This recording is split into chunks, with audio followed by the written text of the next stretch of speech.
Marriage ஆகி 4 years ஆகுது sir. இன்னும் ஹனிமூனே நாங்க போல. பாத்தீங்களா, கவுனி கூட அடிக்குது. ஹலோ, நான் தான் ஃபீல் பண்ணேன்.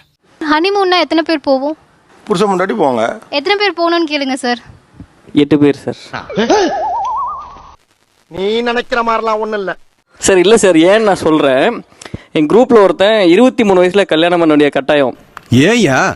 சும்மா. ஸோ அவன் வந்து ஹனிமூன் அந்தமான் போயிட்டு வந்து என்கிட்ட சொன்னான். 2 பேர் தான் போனோம்.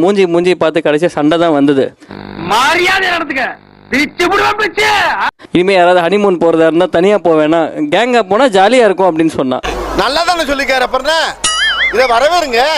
நாங்கள் 2 பேரும் 2 ஃபேமிலியாக பிளான் பண்ணோன்னே இன்னும் கல்யாணம் ஆகாத பசங்களாம் என்ன சொன்னாங்கன்னா, நாங்களும் வரோம், இன்னும் ஜாலியாக இருக்குமே. டேய் என்னடா இது, வசனமே புரியல சார். ரொம்ப ஜாலியாக தான் இருந்தது சார். அவங்களும் எல்லாம் ஃபன்லாம் பண்ணாங்க. ஜாலியா இருந்தது சார். அட கன்றாவியே.